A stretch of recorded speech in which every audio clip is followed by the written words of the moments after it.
Uh, So, Alan Greenspan, I know, used to look at the stock market as a really important indicator in terms of the wealth effect. Do you look at the markets? Because you mentioned the valuations of the tech companies. Is this something that you take into account when looking at monetary policy? yeah, I think, conventional wisdom is that if the market goes up by $100, consumption spend, and on a sustained basis, you'll get about $5 in consumption spending. So it does have an effect on consumption.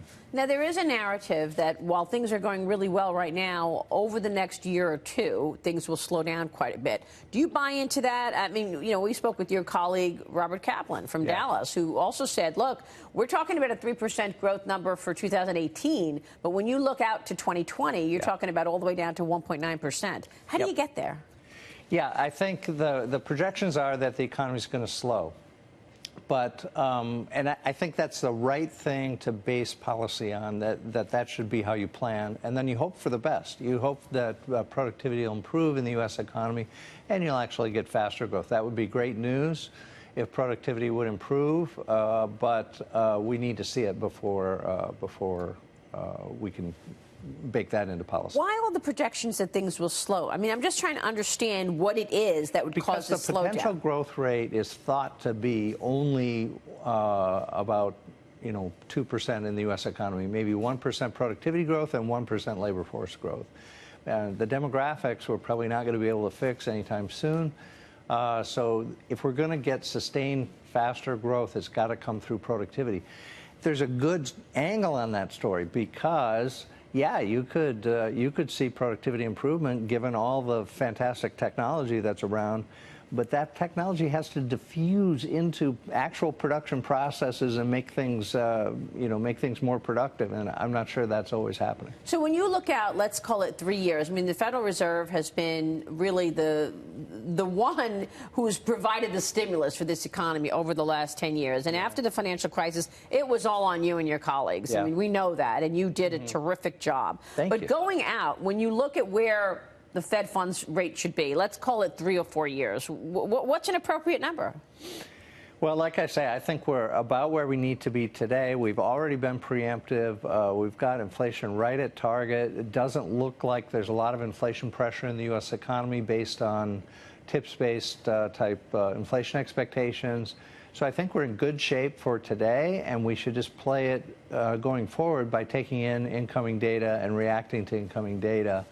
And I don't think we have this, should have this idea that we have another 150 basis points to go before we even get to normal. I think that would be overkill. A lot of conversation about what the president has said about Jay Powell. The president last week said he does not regret appointing Jay Powell as the chairman of the Federal Reserve, but he's been consistently critical of the chairman's gradual rate hikes. Your take on the Fed's action, is this a conversation that's happening at the Fed, that the president talking about the Fed or sort of questioning the independence? Does it question the independence?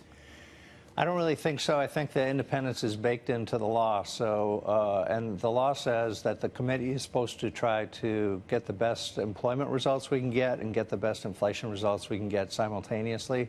So we have to continue to make decisions that we think will deliver on those mandates. I think we've talked before, but monetary policy in the U.S. is a global 24-hour-a-day debate that's going on. All kinds of people are weighing in, including politicians, senators, members of Congress can all weigh in during hearings. That's true. So if the president weighs in some ways, it's just one more voice. Now, he does have influence over the Fed because he has the appointments process. We just got a new vice chair, Rich Clarida. I think he'll be a great addition to the team. So I think to the extent he's going to have influence on the conversation, it's going to be through those appointments more than through the tweets. I see. Compare the business climate, business spending with the consumer right now. Give us your state of health for both of those areas, because for a long time we were waiting for businesses to start unleashing money in terms of IT and R&D and investing in their businesses, but they were sitting on cash for so long because of the regulatory environment. That's been unleashed. It seems like businesses have started to spend again. And then we were worried about the consumer, but the last consumer and retail numbers look pretty good. Your take on both? You know, when I talk to businesses, they're all saying really great things about, at least about current results. They feel very good, especially about the second quarter. And I'm sure you're hearing all the same things. A lot of bullishness out there in these businesses. I think the trick is to say, how are they going to invest in information technology and use information technology, let's say over the next 5 years, to make their businesses better? Or are they going to get disrupted by somebody coming from the outside who maybe doesn't know that much about the business but knows more about how to use information technology and sort of upsets the apple cart for them? That's the kind of concern I'm hearing a lot. How about the consumer? How's the consumer doing? Consumer seems to be very happy. Things seem to be going well. One of the best contributors to GDP growth.